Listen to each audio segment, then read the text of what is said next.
possible, but now you're into a Wyvern, so do you really want to do that? You know, all of this physical damage focus.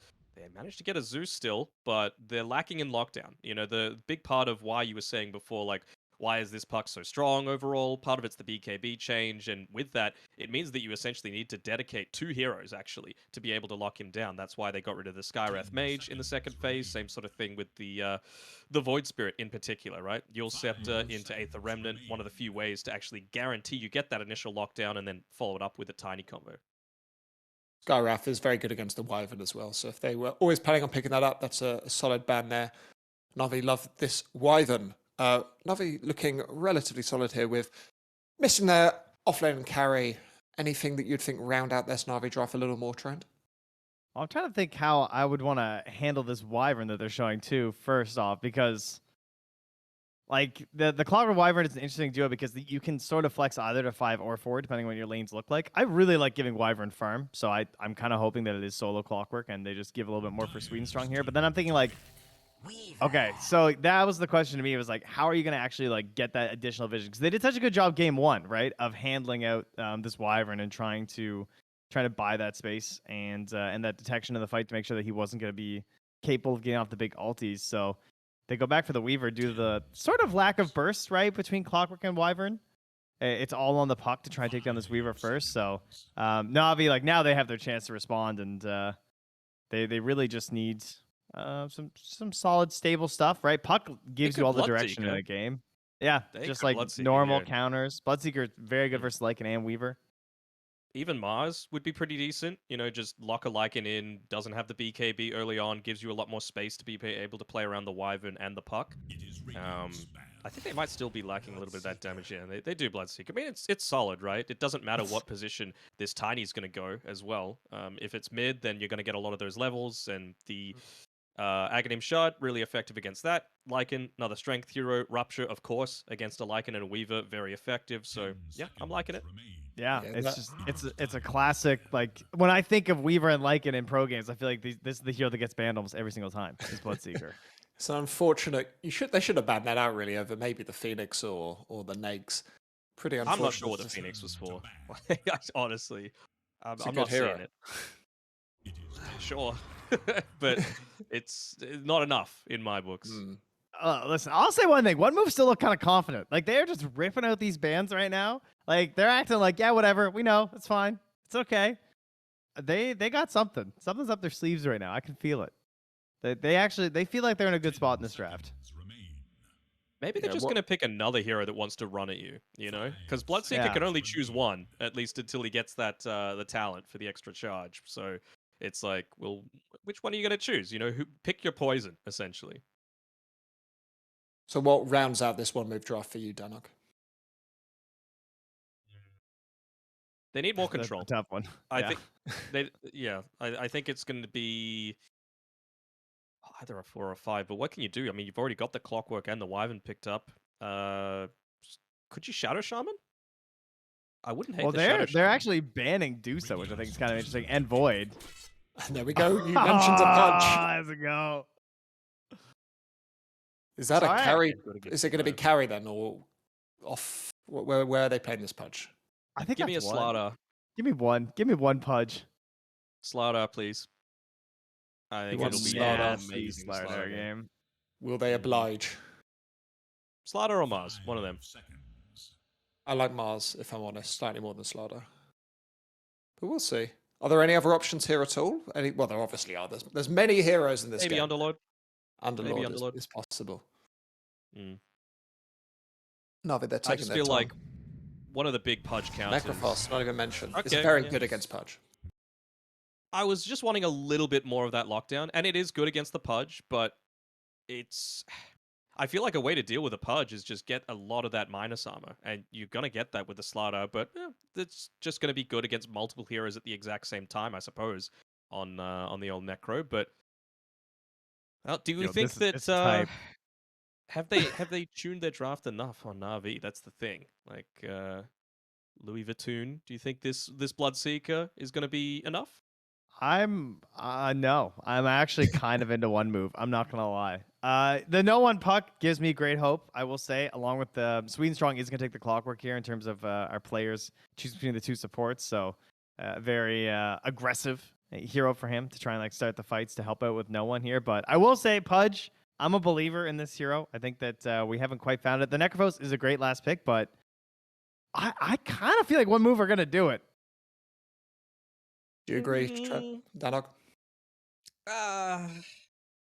If the Weaver was a core, I would feel a little bit more confident in it, but it's not. And so I feel like now you can put the Rupture just onto the Lycan every single time and not actually care about the Weaver. You know, you don't have to make that difficult decision. I think Navi might have this one. Okay, well, the panel is somewhat split. Navi have often taken a game 3. FaZe shifted into a game 3 win like clockwork, and this game they're seeking blood. Or will OneMove toss them out of the tiebreakers and start the rot in Navi? We're going to find out with AVO Close and SeekNStrike.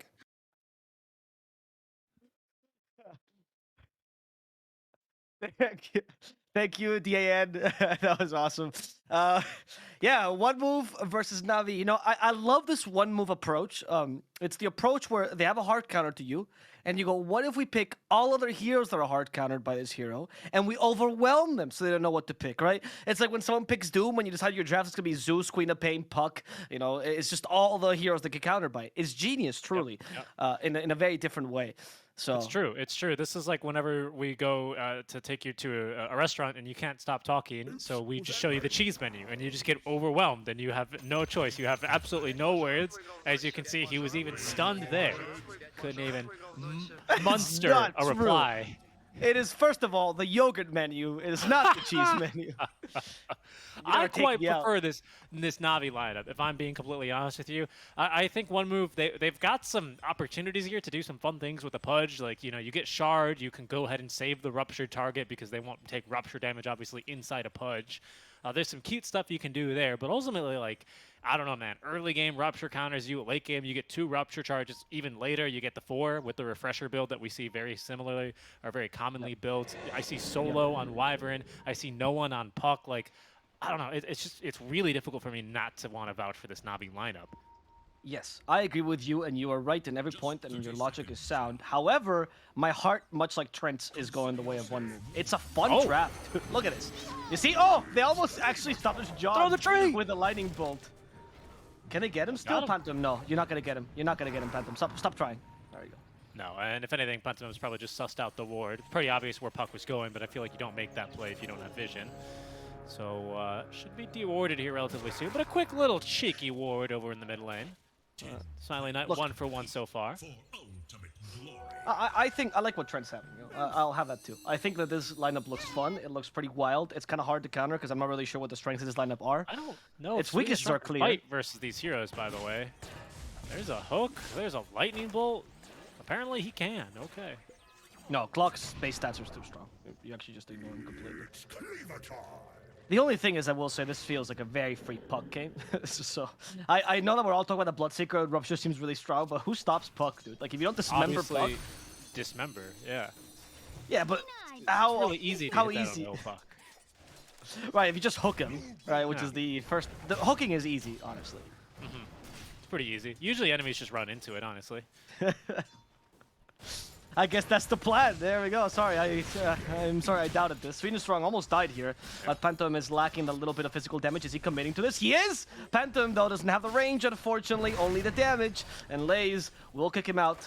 Thank God Phantom has a magic stick, though. Cancels the salve, though, of SeekNStrike. That's pretty significant because, I mean, you get tangos, but it'll keep the clock out of lane for a while, which gives a lot of necessary breathing room here to the Smiling Knight Pudge for these early couple of levels. So he'll be very thankful for that. Some creep pull shenanigans as well is happening in the top lane as Afterlife is being harassed by Solo for trying to skip a wave. There's that percentage-based damage versus strength heroes coming into play for the Wyvern, making life a little bit difficult. But of course, I don't know. Last hitting under tower as a Bloodseeker, how hard is that on a range from, you know, Jug to Drow? Jug. Okay. It's like, Jug is the easiest one, right? Because of the BAT? Yeah, I assume so. Right. It's Jug. It's super easy. Bloodseeker should not miss any last hits on the tower. He has good base damage, Calling Blade. You're really suggesting that it's easy for a Drow to last under the tower? No, but I was just considering, right? I was wondering, Because Drow's more base damage, so I doubted myself for a second. Typical caster, right? I think the worst is Klink's actually under tower. I think Klink's is impossible straight up. That's fair. Yeah, that's fair. He just does a stupid attack animation. Just dumb. Yeah, he's got a real bad one. Like if Klink's won the Olympics, he would just place dead last in the archery category. Why? Because he would just not shoot the arrows. He'd get timed out. I mean, first of all, he keeps shooting the arrows in one direction, and you're supposed to shoot at a target, right? And he just doesn't care. He just shoots a bunch of them really quickly. He's like, look at that, guys. What do you think? Like it's like Robin Hood, where you got to shoot all the targets instead of just the one in front of you. He would do excellent in an archery competition. If you don't shoot your teammates' targets, how are you closing them out? There we go. That's exactly how it works. That's why Drow is the best. Oh, they missed the hook here. I think that hook was meant to be for Pantom, actually, which makes this miss worse. But at least they have Rot. Another lightning bolt in a couple of seconds. No, can't quite reach him. Instead, First Blood is going to be over in the top lane, where Vatoon's going to get a taste of Seyush. Yeah, I don't know how this happened, by the way, in the top lane. I hope Observer caught it and Chat can just correct it. Yep, Splinter Blast, Arctic Burn, and the move speed slows caught him with the Blood Right. So, sure, but like, I'm assuming he just wasted Shukuchi, like he used Shukuchi at the wrong timing and got punished for it while it was on cooldown? Must have been, right? Either that or he just ran okay, Blood Right. Seeing what he's doing now, this perfectly seems logical. Yep, that seems... that carries. Yeah, I think he doesn't have Shukuchi. Level 1 Shukuchi is honestly so bad now. They see you. So fast! It's so fast! Yeah, he's gonna commit for this. Oh no, that is not ideal. That's not what you want your position 4 Weaver to ideally be doing, is taking him on a bit of a wild goose chase. Meanwhile, mid, there's also a solo kill in favor of no one. He didn't even need that rocket flare. He illusory orbed and sniped the Tiny, apparently. I really do appreciate Seyush's desire to make us, like, even though we missed the kill, he shows us exactly what happened the second time, right? So it's very nice of him, honestly. Yep. Very kind. That said, this lane is not going to be impossible. And I feel like if Lycan does not get to a good start, then I don't think you really do have a game. Punch down bottom is also being, completely zoned out here. So who do you depend on? Who's your point of inflection? I suppose the Tiny can be that, but Tiny's also...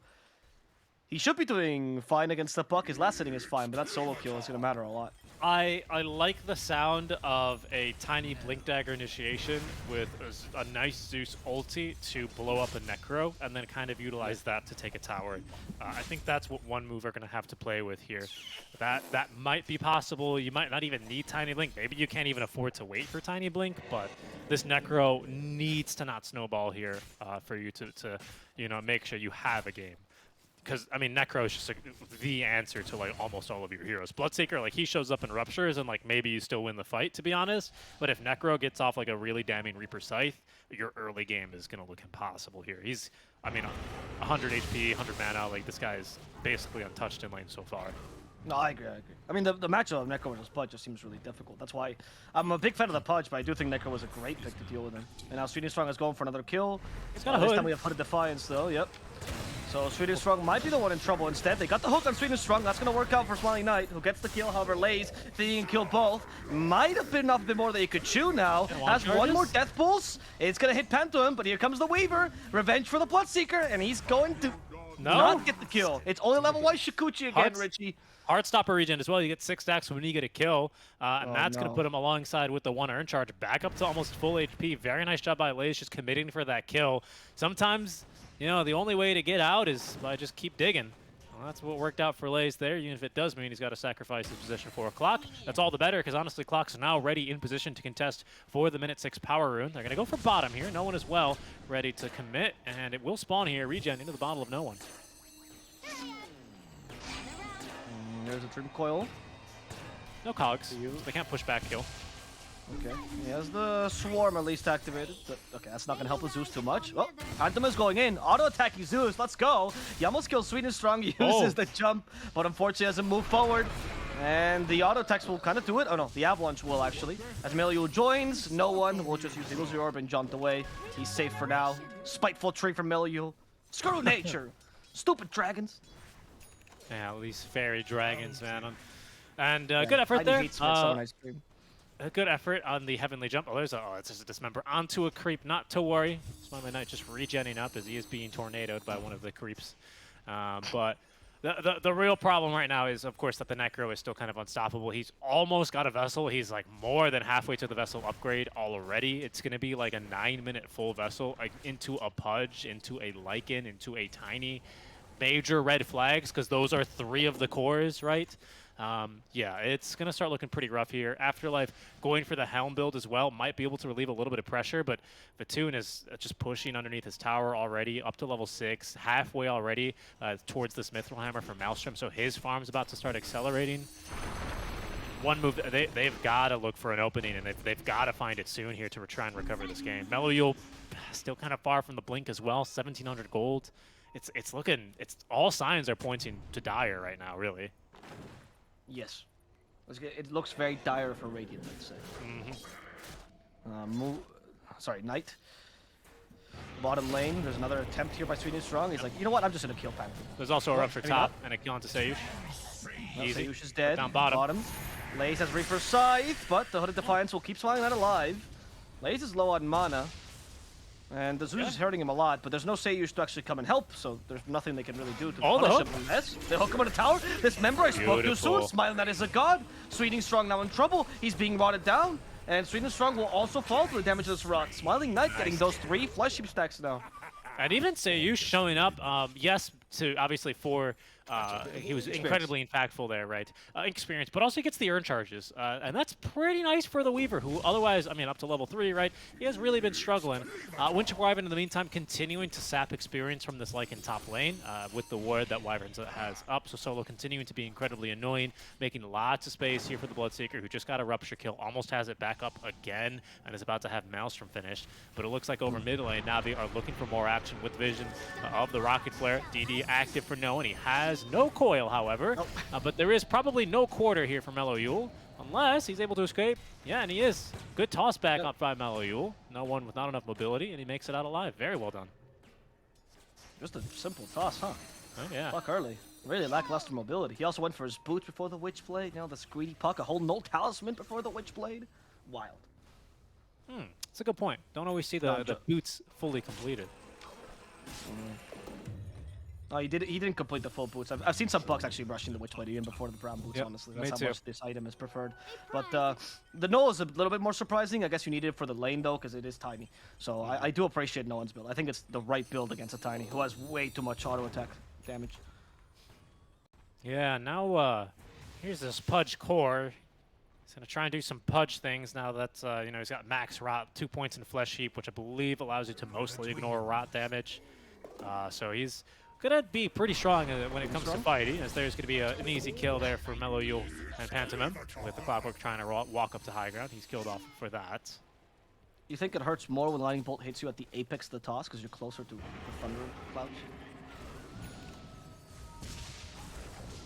I'll take that as a yes. Pantomime discovered a war as he's attacking Solo, slows him down.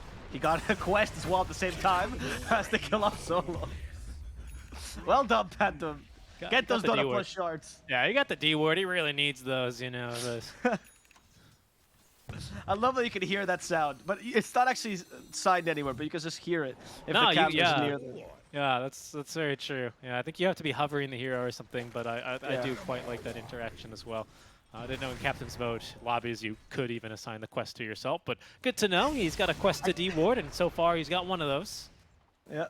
I'm glad he picked that one as well, right? He's thinking about this before the game while his team is talking about the decisions. I mean, sometimes they're just useful to, like, remind you to do things, you know? It's up in the top left. I'm sure he has it closed, right? But, you know, sometimes they're just useful to, oh, yes, I should be trying to go for D words commonly on Zeus, you know, the 9-head play. It's a positive feedback loop, so I think it's good, right? Huh? If anything, I agree with your point there.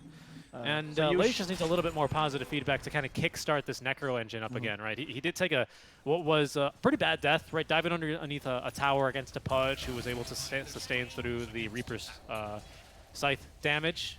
Kind of stopped him, it stalled him even a little bit, but he just needs the 1 kill, and he'll get these Vessel charges up and running, and then he's still mighty scary versus 3 strength cores. Meanwhile, Afterlife has managed to take the top tower, so Lycan strategy is a go. It's working. So you took the tier 1, now you can actually start to rotate with your shapeshift and be a hero, or perhaps just take the mid tower, which is what some Lycans like to do. Yeah, and here's Mellow Yule making his first big move of the game with the Blink Dagger online. Oh no, Seiyush. Oh, yeah, time lapse. Okay. They might So still you chase this, though, I reckon. They've got vision on him here. No one has a coil. I think he's out of the sentry range now. Oh, well, now he's visible, though. There is no mana for coil, but there is mana for Reaper Scythe. That's going to just give Laze the kill. And he's fine with that. I think if this is a slightly different one-move roster, perhaps they look to like go for a really fast Roche here, but it's Pudge Core. It's not Ursa. There's no Huskar. There's no Solardar that's going to make this even faster. So you can definitely afford to use that Reaper Scythe. But you can see that's still going to be quite impactful. OneMove feel like they can make a play for this mid-tier 1 tower, even committing to Zeus right-clicks here to try and push it even faster. Rotation's forced. Laze, of course, without Reaper Scythe, not nearly as scary, but still has Vessel charges, and that's going to be then SweetNStrike kicking it off as they jump onto Smiling Knight. Mellow with a great avalanche, he finds 2. The Curse as well, only onto Mellow as Afterlife is going to be held at bay here by the Curse AoE. Oh, big Zeus ulti though. Vitoon is, well, that's just Coyer, and now Mellow is going to fall. Vitoon showing up to fight, actually. As Solo is going to be the only one to fall for the side of Navi. Tower defended. Vitoon showing up to fight. I wanna point out a little bit of a misplay there that happened from Afterlife. I don't know if you caught that, but the Tiny was trying to toss the Winter Wyvern, and he was his closest, but Afterlife was moving his wolves towards him. So he tossed the wolf onto Solo instead, which allowed the Winter's Curse to come out. So, I don't know, it's really difficult to play units with a Tiny, to be honest, but you just have to be really careful, because Tinies live in their own world when they get those tossbacks and those tosses in general. So you have to make sure you don't interrupt that play that Meliul was trying to make. So maybe next time just wait till he gets the toss off, honestly, with those wolves. They're not going to deal that much damage, to be honest. Yeah, no blink daggers the wolves need to cancel either, right, at this stage of the game. Yeah, so exactly. Bit unfortunate. Vitoon, he's going to see Seiyu here. There's still Sentry, but Vitoon much more interested here in the 3 range. Oh, this also huge. Oh, Vitoon, he could be in trouble. Once again, good use of the toss and the avalanche to extend the stun time. Very good. He's just simply dead. Venom as well with a couple of D-wards. There's 3 sentries in this area, but SweetNStrike and no one now showing up as well as with Laze, who has Reaper Scythe here in 1 more second.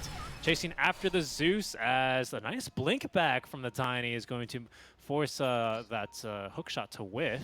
Nice job there. Smiling Knight as well scouts a DD rune in the river. This could be OneMove, perhaps finding a small opening here in this game. Things They actually go their way. Can you tell how annoyed Navi was with the Zeus and the Weavers? Like, we can't catch either of them. These 2 guys are so slippery.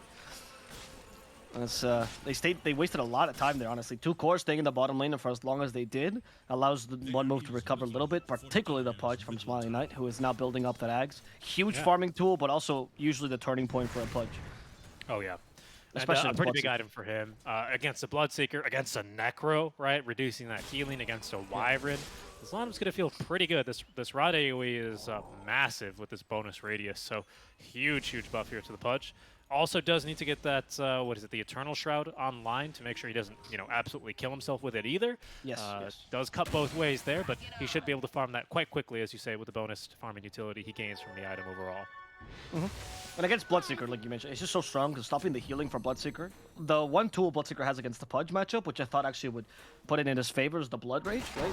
The Shard, mind you. But, oh, wait, Weaver has been caught. And she is going to die. Sorry, he is going to die.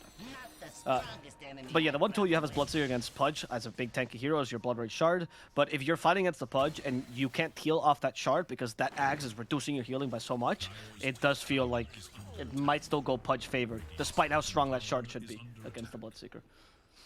Sorry, against the Pudge.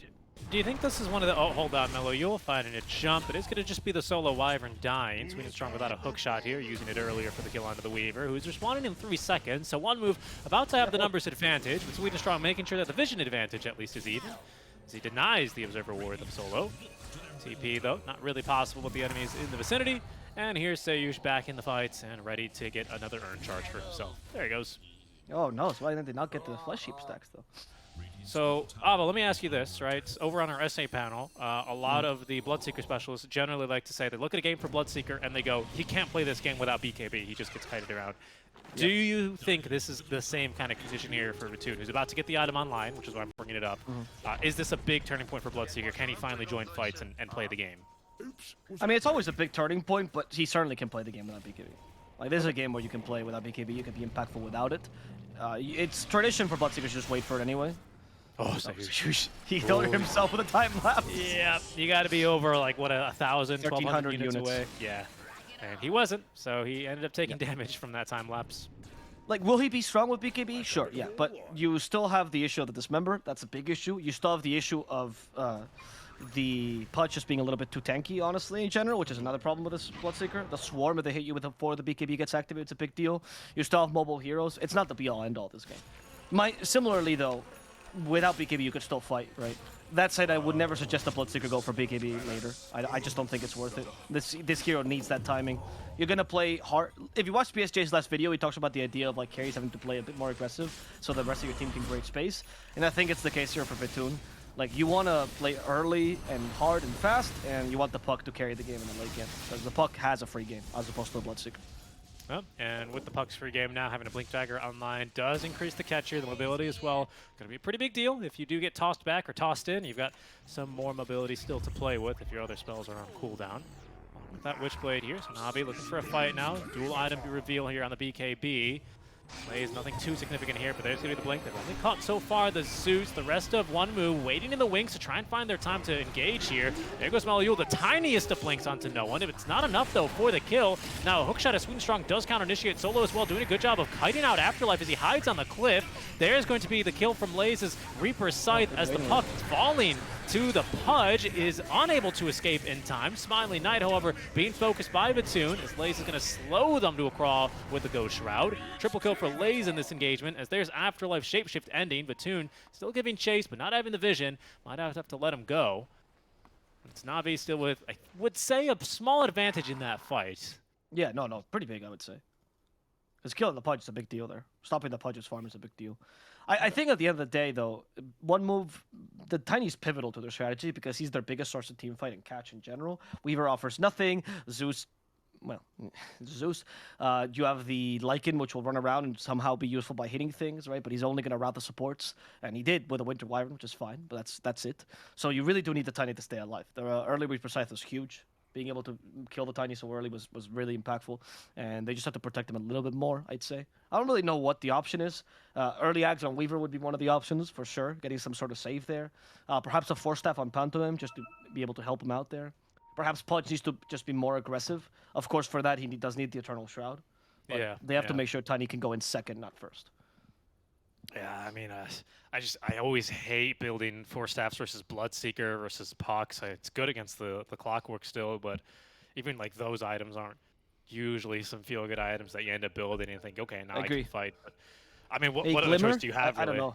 Glimmers, yeah, I wouldn't mind the Glimmer this game. Pretty good. Glimmer's good this game. Yeah.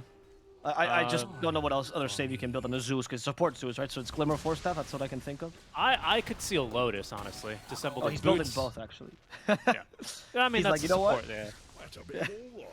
Yeah. Well, just have both. That's what you do when you don't know what to do as a support. Just build, Glimmer and Force, and then your chorus can't ping you. You know, guys, come on, I built the support items.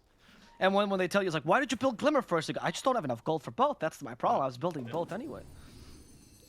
He's going to have his Echo Saber online here pretty soon. A little bit of more damage. He might have actually been able to clear the Puck 100-0 if he had Echo in that fight, for example. Puck is up a couple more spells, drops a coil, right? Fight goes Navi's way.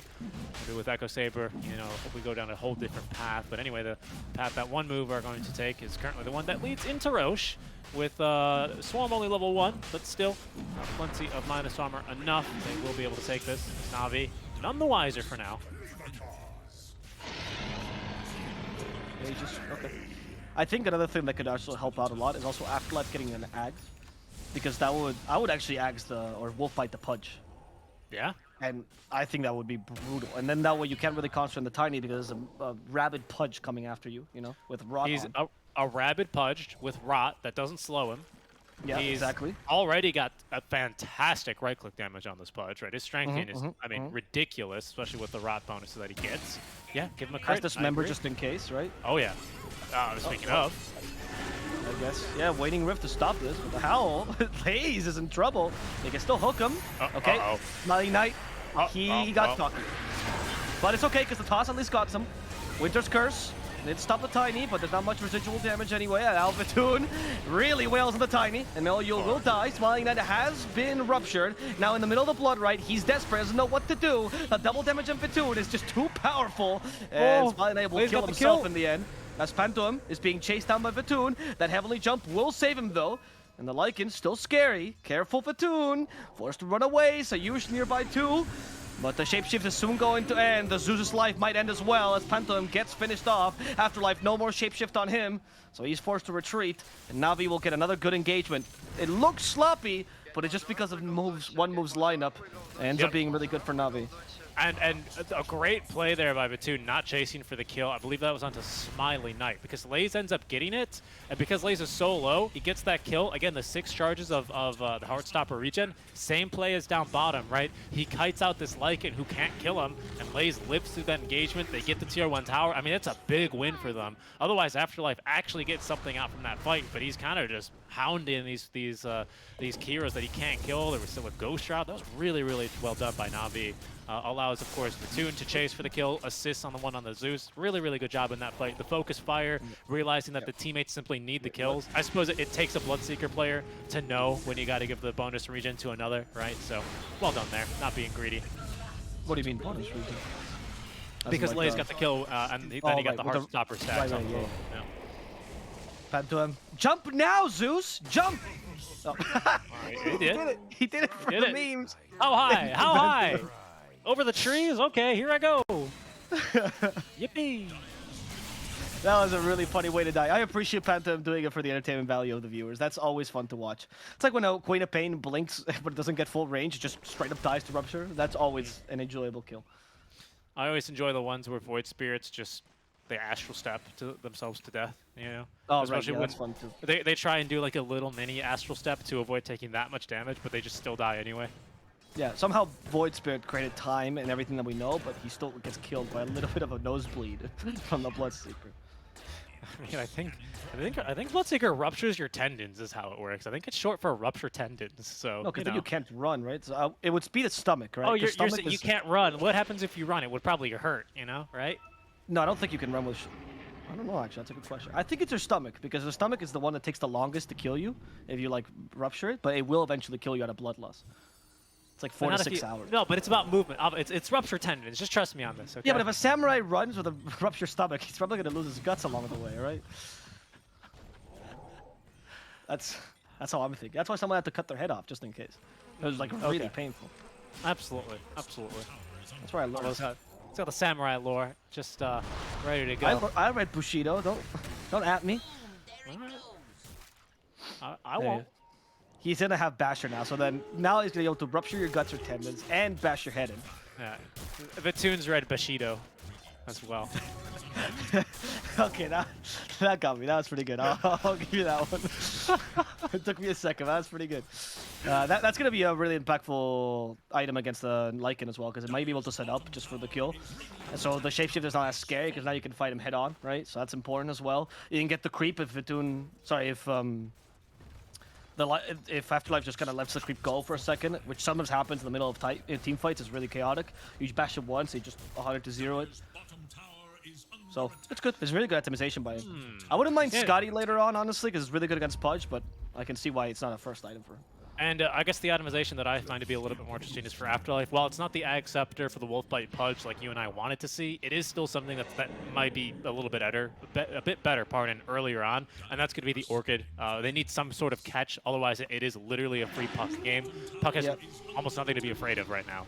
At least with an Orchid and a max move speed hero just running you down, that does give some pause to no one in these fights. So I quite like the idea of that itemization for Afterlife. Yes, I agree. I think this does show one of the issues with OneMove's draft. Fight with Trent and Ice. They rupture the Tiny as well. Melo Yule. Oh no! They hook Melo Yule away. Oh no! Oh, what have you done?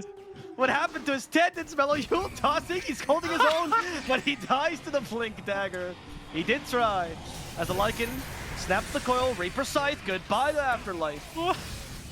And the Basher gets the creep, like I said. Hook misses, somehow threading the needle. Okay, that was a really, really odd initiation by OneMove, man. That was just pain for them to watch, unfortunately. Afterlife I don't think as well. You can blink long enough for you to avoid rupture damage. I don't know. Blink is 1,200 units. What'd you say? 1,300 on rupture? 1,300. Yeah, so then I suppose not, right? Especially because Blink's got this little skill-based mechanic where, oh, Sayush is spotted top, by the way, real quick. Solo is going to get this kill. He even commits the curse because he wants the rest of the boys to come out, follow suit, get the chain stuns. There's going to be the silence and plenty of damage. Or is it? No, because the stick charge has come out with the 4-step. Sayush on the run now. No more time left, but he is buying a lot of time, at least for his team, to respawn, as he eventually will die to the damage over time. And down he goes to Solo. Yeah, so onto the Orchid point that we were talking about earlier before that meme happened. What are you doing, buddy? Leave. Okay.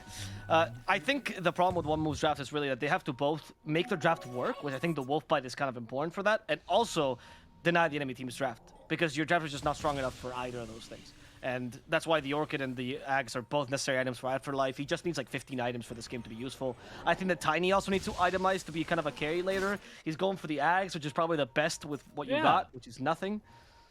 I like that, though, because it works with Echo Saber still. And you disassemble your, when you don't go for BKB, right? You disassemble your Echo Saber to still get Ags a bit faster. So it's also kind of a nice, valuable transition build. True. Pantomime is going to die. There it goes.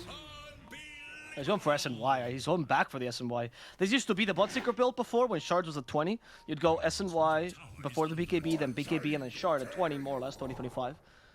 But nowadays, they just play faster. Okay. Nice save from SeekNStrike. He's out of mana, though, so you might chase for this kill, because it should be fairly easy with the minus armor being applied. Coil, well, however, as no one's looking to fight. Final Knight snaps the coil. It was so much damage being dealt, and now the Reaper Scythe, he's just dead. SeekNStrike gets the heals from Solo, and it's OneMove who make OneMove too far and are punished for it. Maybe turn off Farad before you snap the coil. Maybe. Oh, Afterlife. He's ruptured up. A couple of high fives. The outside of his voice lines. To which OneMove will throw it right back. Yep. The Rupture is exactly as impactful. They were not overwhelmed by the amount of targets that OneMove has for Rupture. They just wait and then use Rupture again. Seems like a pretty easy plan, honestly. They weren't even whelmed by it at all. They were just like, no, we're good. At best, over. That was it. Yeah. Yeah, very much. It's... Well, I mean, it's not Radiant winning 3 games in a row. It was a little bit more of a contested early game, but the past, 6 minutes or so have really just been all Navi. Yeah. I don't think this is turning around either, because Necro, like, you have a tri-core strat on Navi, right? Both, all the cores here, Puck, Necro, and Bloodseeker scale pretty well into a late game. Bloodseeker maybe a little bit less so, but still fine. And OneMove, it's all in on a Pudge. I actually think you're right about that, because all 2 of them, right, the latter 2 being the Bloodseeker and the Necro specifically this game, they scale just as well as OneMove do, right? For however well you can say OneMove scale, these heroes, because they do percentage-based damage, scale that better. Agreed. And so it's like late game, I don't know what you do if you're OneMove even, especially because it's going to be second Aegis now. Shard just left in the pit. No one wants that, not even Puck. Yep. No one kills. That's what no one wants. Okay. This time, they did toggle off the rod. Yeah. He's still dead. Oh, they're actually ignoring him. Ooh, what a sign of disrespect, huh?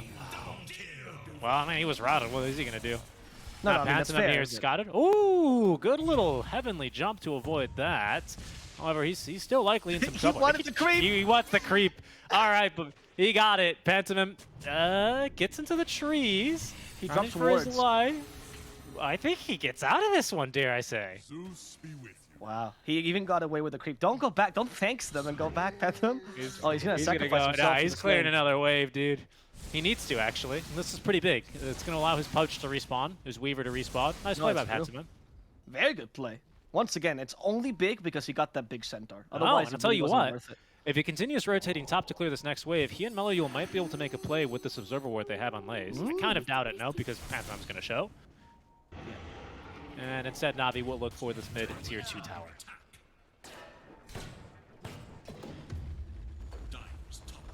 Okay, just the tower falling. That's kind of simple. Orchid's up, though. Orchid's up on Afterlife. I don't know, like... Look, I still think it's a very heavily Navi-favored game, but I think they've, like, starting to just barely get the things online that they need to make this maybe a little close. Ag Scepter is ready for Melloyul. He would have to buy out and disassemble the Echo Saber, which means you no longer get the tree toss slow. I think that still applies on the tree volley, if I'm not mistaken. Yeah, you do. And you also get 3-toss slow, by the way. Yep. It's just less so. So they have items if they want to take this fight. And Sure. oh, it's Like it just as yeah. We'll see. Zeus has been caught. Oh, break the coil. Yeah, but he Breaks glimmered. his neck in the process. Oh, he's- Also ruptured the Lycan just in case. Zeus is going to die to that skull. As Afterlife, if you run away now, you die. But Vitoon activates BKB instead, fights him head on. No one did fall in the middle of this fight. Reaper Sight got used on Afterlife, which means 2 ultimates just on this Lycan. Smiling is free finally, but he misses the hook, so. Unlucky. There That would goes have the been a pretty major catch for them there. They needed something. And unfortunately, going to be left kind of empty-handed there on that hook. Puck Dead, though, is going to make things a little bit more difficult for Na'Vi. They have Winter's Curse, but not the best initiation. You know, it's not the best plan for Lace to just kind of walk up high ground without having a Puck to kind of immediately punish any sort of, initiation that OneMove looked to make. So at least they're going to delay and burn another, minute and a half of this Aegis while the Puck waits to respawn. So OneMove still have a foot in this game. Not completely out of it yet. Yeah, that's true. I mean, you can always bank on the Pudge to just kind of, at one point, be too tanky to be dealt with. I think as long as you can kill the Bloodseeker, especially now that his BKB is going down to the 6 seconds. Right? Here's Acceptor from Eliel. Good position to tree volley here. They Nope. just need the vision. There's the dust. They throw him in, actually, and the tree volley, too, follows. Sweet and Strong is killed. Winter's Curse for Sayush, but Pudge is going to lack the damage to really get through him. I do think like Edie really Lumberjack remember. Tiny. I think this is a good way to play him, actually. Why do you call him just Lumberjack tossing- Tiny? Well, because he tosses a frail damsel in distress in, you know, the Pudge, and then he throws trees at them. That's what Lumberjacks do all the time. Ask Trent. He comes from the country of Platoon. Platoon. Okay, he's gonna Oh die my to the tree lord! volley? Oh, he died to the swarm damage, actually. That's still only his first life. Pudge can now fight back. Lotus Orb is stopping him. Heard a rupture as well. I'm not sure what that was for. It was for the Pudge. They just killed Lace? And now they finally got Lace. It's kind of working for them. Solo's dead? Afterlife hunted down the Winter Wyvern. The tree volley is bringing down the Puck. No one's trying to get away. Illusory Orb jaunting to it, but Afterlife is a little bit too quick. Orchid in in 3 2. seconds. 2, 1, Puck, get him as he gets out. Oh, No, he got Orchid. Avalanche. They did There's a Orchid him blink. though. There's a blink. Tree volley. Oh, that's okay. Oh, no. Sweet and Strong's here. They're actually going to counter-initiate. Vitoon on his second life still has Basher, still has BKB, and he's going to have a kill onto the Tiny. Okay, OneMove again, just a little bit over-ambitious, but I told you, they have chances. No, you're I right. wasn't lying. No, you're right. They have chances. The hype is back, bro. That tree volley is dealing with so much more damage than I expected it to, honestly. Yeah, that's the Paul Bunyan build, I suppose you could call it. Where he Right. chops down all the trees, he throws Davy them back. Crockett. And is it Davy Crockett? I thought it was Paul Bunyan. I don't quite remember. I'm not up to There's date two on different my... lumberjacks. Paul Bunyan is a they? huge one, Yeah? right? And David Crockett is just another random lumberjack name. I know. He's just another... Yeah, okay, sure thing. It's my good stats friend, David Crockett. You don't know? No, I think he was a don't know. survivalist. I'm not really sure. You hang out with a lot of lumberjacks, I will say. Though you not? They're cool people. They saw trees. They do saw trees. I see trees as well. Does that make me cool? That was terrible, actually. That was your worst point yet. We're going for Octarine Core on no one. I'm surprised, actually. His build indicates, like, halfway through, Puck that knows he's win condition, but not quite there. He's still letting Bloodseeker be the main guy to Oh, do that. by the way, Sayu now is going to find a free Ag Shard, casually. By the way. Wait, what? In the Roche pick? Roche fell 5.5 minutes ago, and they say you just picked up Shard. Like, Navi are big fans of IG, and they thought, if they can do this in a TI, we can get away with it in a DPC game. that's it. They also I mean, they left Aegis as well, so, you know. well, I mean, at least Bloodseeker remembered that one, and thank goodness, because he wasn't expecting Fee-Fi-Fo Fum from the trees, and all of a sudden he's dead. Okay, we're just going down straight into Giants. He wasn't even a lumberjack. He's just lived on a cloud. There's Satanic now picked up on Vitoon, by the way. I don't know about this one. I mean, I don't know if the best way to deal with this Pudge Axe is just more healing, but I guess it'll keep him alive for longer. One Okay, move, they they caught can't Afterlife. get initiated like this. No, this is Eat him. terrible. Eat him? Good. Okay, the master plan is working. Oh no, they caught the Pudge. He's like a Kindred. There's a president inside. They want both. Vitoon, can he kill off Smiling Knight? They will get him with the Reaper Scythe. Now inside comes the Afterlife, but he's gonna be capable to at least shapeshift and survive this for now. The Much creep isn't is that hurting vibe. harder, but the creep is killed off. Yeah, Navi, they don't quite have much left in the tank, though. They still have a Winter's Curse, so OneMove don't want to chase too far off the high ground, just because Petrum's just extremely out of mana. He's got none left. No buyback on the Pudge, but OneMove can kind of try and mind games Navi into thinking that they do. And not the team. No, because then that's bad, because they're 1 and 5, so 1 and 6 rather. Very true, very true. Okay, BKB on Lycan. At least, Wait, yeah, so- at least they're mind gamesing this pretty well. Pudge is a very scary hero. If Oh, he you fights know back and what? blinks in. I'm pretty sure. Who got that free shard? Did Lycan get that free shard, or was it Pudge? No, Lycan bought it earlier. Okay. Oh, you're So it must right. I have- think they gave it to Pudge. I think they did, and that literally saves the Lycan. I don't know, again, if that Kills was the Pudge. the right play, because it kills the Pudge, but Yeah. it does, for the meantime, stop Navi from pushing and maybe find the right initiation. As Melio with the nice little lumberjack play jumps onto no one. They, however, have I better don't know counter about this. initiation, and SweetNStrike with the Ag Scepter, the overclock. That's a dead Tiny with no buyback. He went Titanic in when activate? Pudge had 20 seconds left, Avo. Why? Yeah, I don't know. They even lost their biggest combo. Like, their combo is really the following. Lycan tanks, right? Eats Rupture. You eat the Lycan as you blink in with Pudge. Then Tiny blinks in, tosses the Pudge away, and then Pudge hooks the Lycan as he's leaving. That is the master play. So now without the Tiny, you can't do this combo, and now you're back to the square one, really. It's a bit problematic here. Navi are going to secure yet another tier 2 tower, this one top lane. Sayush is out of the base, trying to farm up his Ag Scepter. Pardon me, his Ag Scepter, but he's still only halfway there. Navi waiting on this Rosh, which is up in 40 seconds. They don't know that. They know that we're in the window, and it's about the medium timer for Rosh here. Not too favorable to either team. Perhaps one move Is will this- get their tiny mid back. There's third Rosh, right? This is third Rosh. We'll see if Navi remembered to pick up the consumables from it. As that's a pretty big wolf denying the rune there. After Wolf sending out one of the wolves to scout and finds a shitty deny on the arcane room. Don't want that into the hands of this puck. It's hard enough to catch this puck already, and even harder now that no one has a BKB. Is there any way to force someone to consume an Ags? Because I feel like if OneMove just like feeds this Ag from the Rosh to the Bloodseeker, they have a chance. Yeah, they alk it, right? The Alk, right? That's where you have to play. Alk is the true counter to Bloodseeker. You just force yeah. him to use Ags. It comes with Make Refresher sure- Shard, which is the better thing for Navi.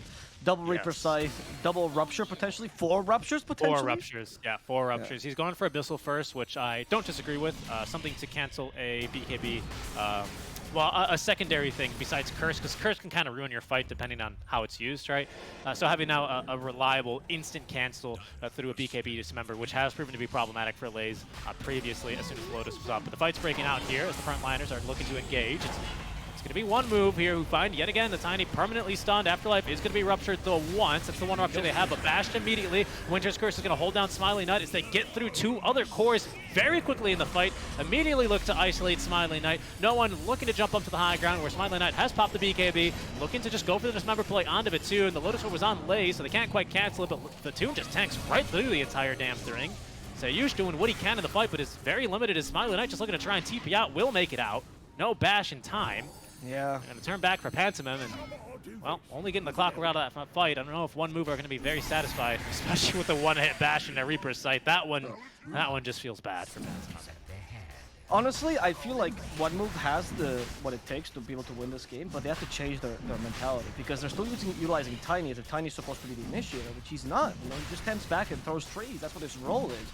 So him always leading these charges, I think, is a big mistake by them. It should either be the Lycan or honestly Smiling Knight. What is he doing? Just tanking damage. Like he doesn't actually do anything in these fights besides being a tank. So I feel like they need the Tiny alive, especially with the Weaver. Like you get the Swarm off plus that combo with the what is it called? Avalanche? No, Tree Volley.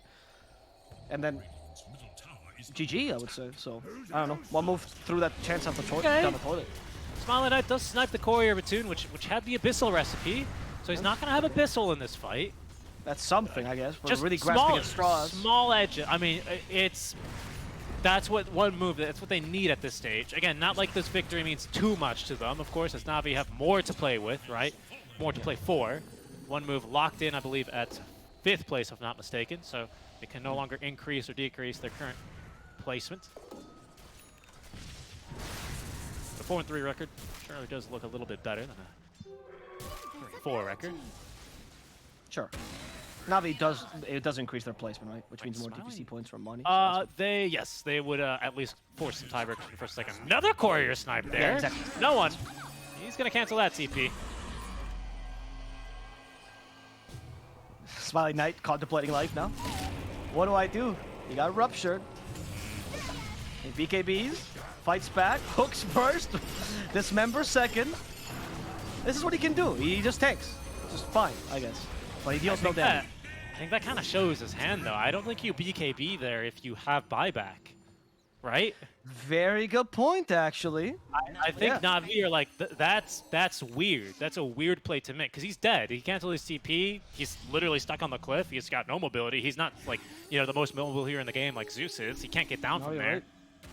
Right. That to me is kind of something that sets me off. If I was Navi, I'm diving pretty hard with this Aegis. I agree. Nothing to stop you now. Oh, they found the Zeus as well. They ruptured him, so that force that might just kill him. Don't toss him. I know Melio was thinking about it. Nothing to do. He's got buyback though on the Zeus. Does have the buy. Yep. But I think you lose 2 lanes of racks, maybe 3, honestly. Well, I mean, luckily you've got Afterlife shoving bot lane in. Oh, it's true. It's true. Too badly now. So it's just 2 lanes of racks. Just 2 lanes for now. Look at the impact of the tree volley. Okay, but now they catch him because they know what the objective is. Just kill the Tiny, Nice. but they cogs him back to his fountain. Nice. So he'll be Very fine. good force. Very good force staff there. Yeah. Just let the lanes of barracks go. The Zeus buyback is enough, I think, to scare them away. Vitoon, he's lost a lot of his HP here. Doesn't have anything to lifesteal off of. Oh, So no. Oh, they cancel the puck TP. Wait, Navi are completing TP, so they want to try and kill Afterlife. There's a long TP from Vitoon. They lack the catch, however, for no one. Because it's Afterlife who has the Orchid, but he's on the run now from solo. BKB wearing off. I believe Afterlife should be fast enough over to the Radiant side of the map where SeekNStrike cannot hookshot away in time. Are they He is gonna be connecting? the one to fall, but Puck? Afterlife, I mean, okay. He's got damage. Oh, but jeez. Also, SeekNStrike seems uninterested in helping his teammate. He literally just started hitting the small camp instead. So, I guess they decided the Puck's not gonna die here. All right. Well, we're not out of it yet. For OneMove, there it's 2 lanes of barracks. Not the worst thing here when you've got a Tiny and a Pudge that can clear these waves. There's now a Daedalus as well up for Melio. He's continuing to just buy out on these items, so well, he's not going to be able to buy back and get back into one of these fights. The damage now is immense. I believe it was what TI6 was the Tiny Shard Scepter. I mean. Meta, right? With like Luna, Shadow Demon, Timbersaw, if I'm not mistaken. It was that kind of timing. And this is usually when the item became ridiculous, when this build. It was the Daedalus. When these big old tree volleys come in, look at that, 1,200 damage, and he throws like 6 trees. Yeah. Crazy. I mean, like, it's also, gonna get pretty dumb.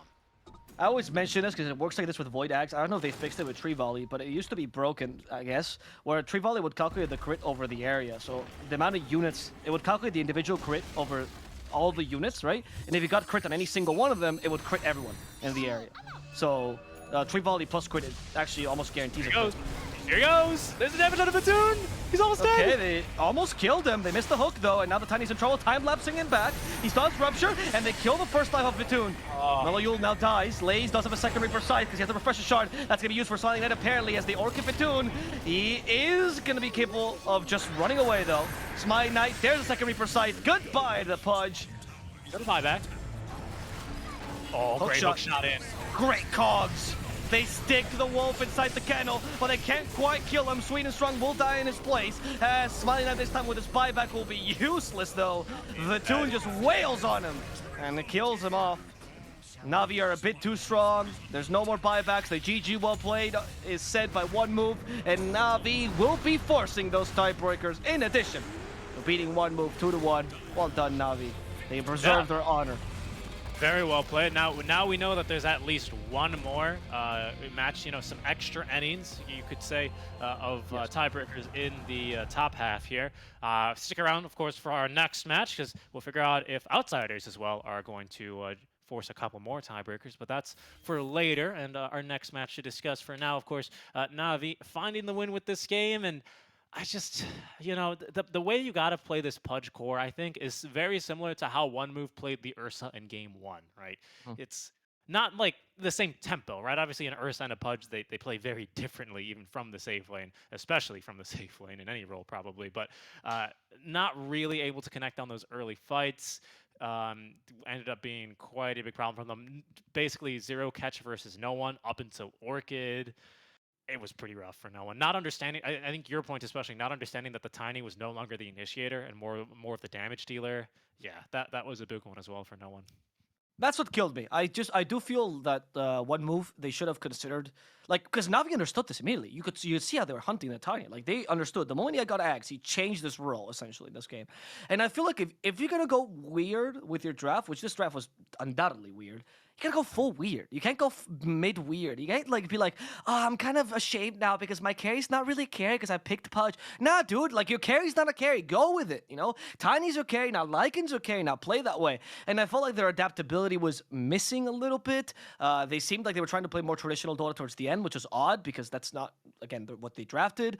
And I don't think they should have won this game anyway due to draft. I was just kind of hopeful because the draft was fun. But I do feel like they could have played this probably a little bit better. And it would have been a good lesson because adaptability is really important in Dota. But congratulations to Navi, no matter what. I think they played a fantastic game. They definitely deserve this win. Special kudos to Vitun, who played an incredible Bloodseeker this game. And his animation, I think, was on point. Satanic really saved him towards the end of the game. So congrats to him. But I'm excited to see who we get to talk to about Navi. Those interviews are always very fun. Everyone in Navi is a great interview, honestly. So we're going to see what happens. But before that, we take a break, and then we'll go back to the panel. They'll analyze this game, and then we get the interview with a Navi player. So stay tuned. Well, whether it's tendons or stomachs, there's one thing that Navi have definitely ruptured, and that is OneMove, who are lying in a flesh heap in the floor. Trent, talk me through that game. What happened? It was really interesting to watch because for me personally, as I kind of talked about the Pudge, I've been curious about what teams think about this hero because it's something that people have been like trying to fit in and not exactly sure it was going to land. At first, everyone was like, oh, this new Pudge change is really broken. And we saw him picked a little bit and then he kind of just vanished. And now he's popping up again near the end with some games maybe being not quite as important as others. Some people are trying it out. And it was cool to watch. So basically, to me, at least, my takeaway from the Pudge was that you need a lot of really solid control to make this work. Because the AoE damage is completely broken. It is ridiculous with the Rot. But you could see in the game that he was really struggling to actually make an impact with it in a lot of these situations. Like he was missing a bit of a blink dagger. If he'd managed to get an overwhelming blink, which he was building towards, then he might have had more of an effect. So maybe he just needed 10 more minutes. What are your thoughts, Dan? He needed 10 more minutes and he needed to be a part of more kills because, you know, at the end of the game, as a Pudge, you can't have 7 flesh heap stacks is the position one. You know, it's just not enough. It's not going to enable you to scale. It just felt very rough. But I honestly think a big part of why they had such a big issue comes all the way back to the draft. You know, they went ahead and chose second pick on Navi, I believe. So they really wanted to be able to have the responses and abuse the fact that OneMove might not be as experienced or as... they don't have the foresight to predict some of the stuff that Navi can do, because I feel like Navi actually has a pretty wide hero pool. They're able to go into a lot of different styles of heroes. They don't have to a lot of the time, but they can. And we saw that this game. I mean, it was probably one of the best Bloodseeker games I've seen in a long time. Fatoon obviously didn't disappoint, going 16, 1, and 13. And then that last pick, Necro, right? Like, it's against 3 strength heroes. And you know, you don't have a crazy amount of burst. You're very physical, so like you're not going to die that much. And Lays only died twice that game, so I think it was just really solid drafting that set up the win for Navi. I want to talk briefly about the series as a whole. This is the 3rd series in a row we've seen kind of Navi do this, and often that's coincidence. We've seen them lose a game 1 in relatively disappointing fashion and then basically dominate game 2 and 3. Do you think that speaks to something of the mentality of the team and how they approach games, or do you think that's a reach? I don't think they're doing it against the teams that they feel are a challenge. So maybe it's like...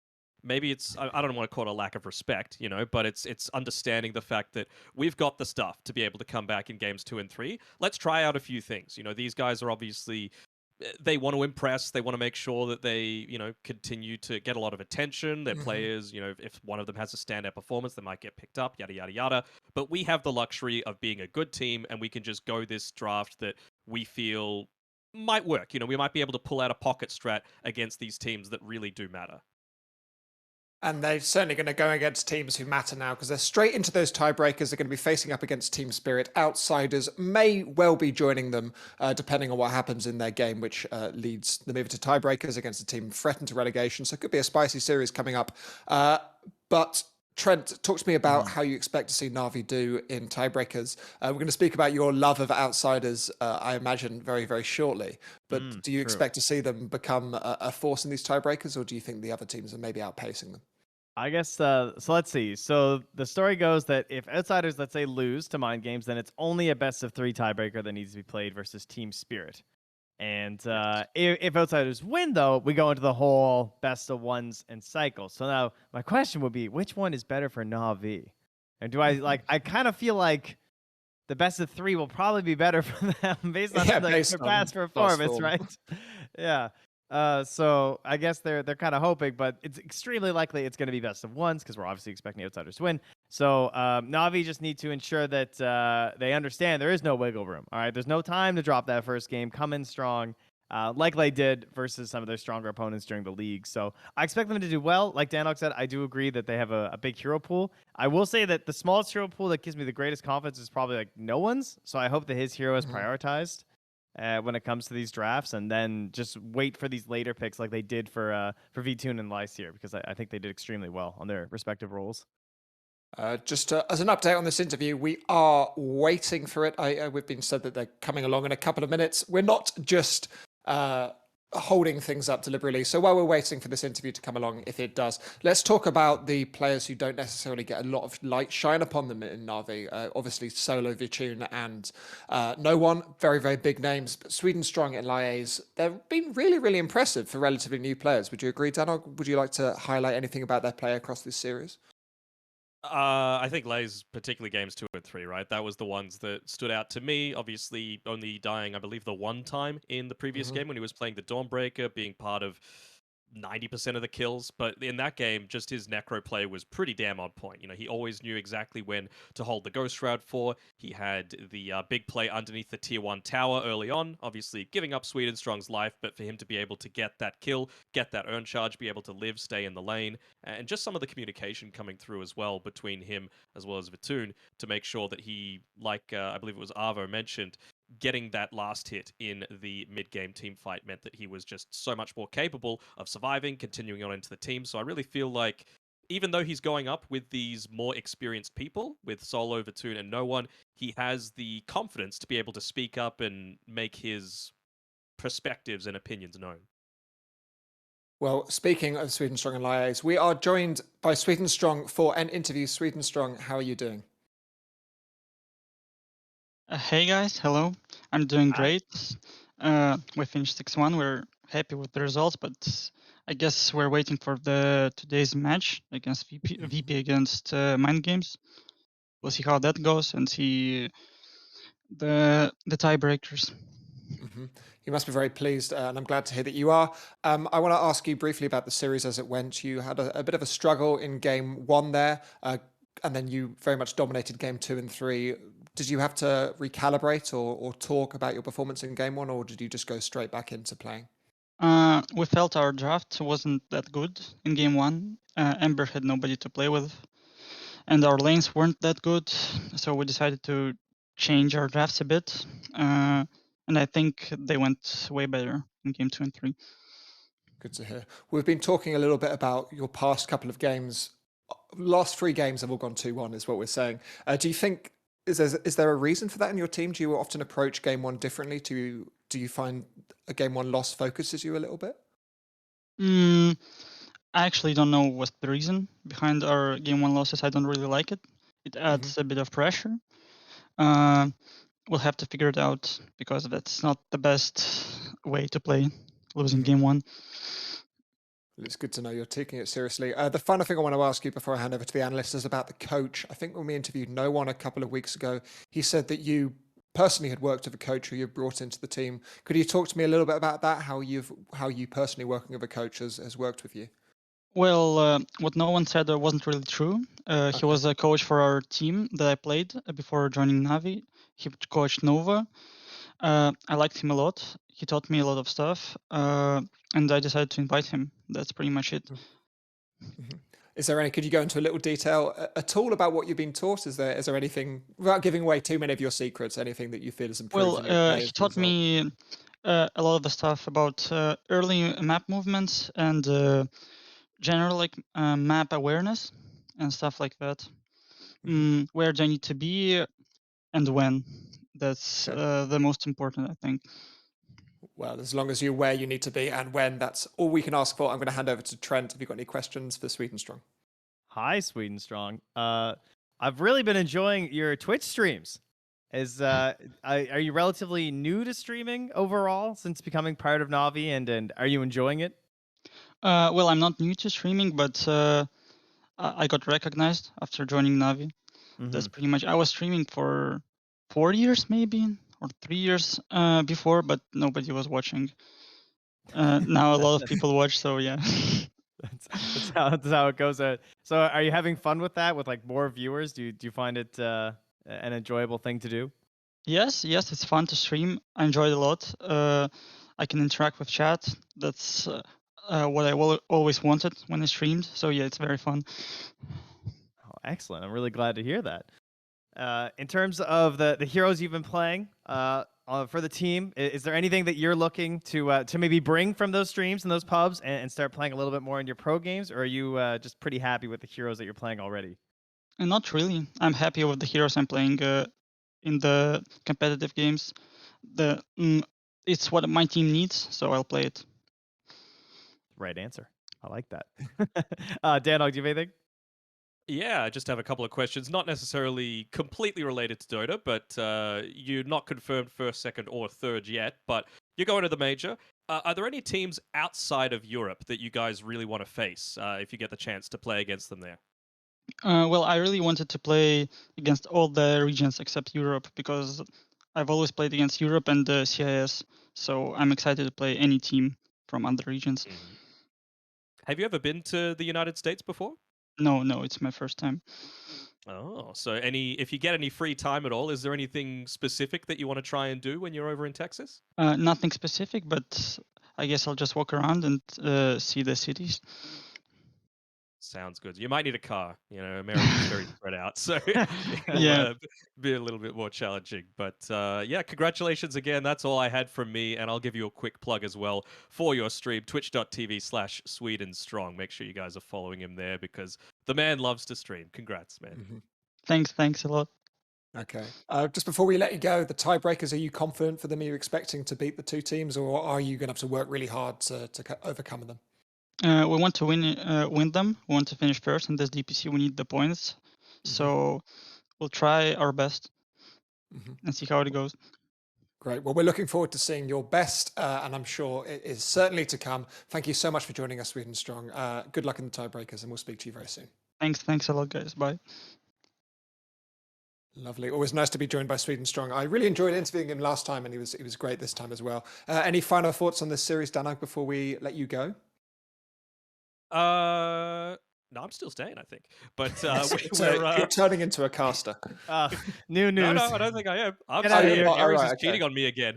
But no, SwedenStrong, he'll be watching. You know, he was mentioning that, you know, obviously they're going to be preparing really hard for Outsiders as well as Team Spirit, and Outsiders who we've got coming up next going up against Mind Games. So that's pretty soon. I think we might need to take a bit of a break just so that we can get that caster swap over happening.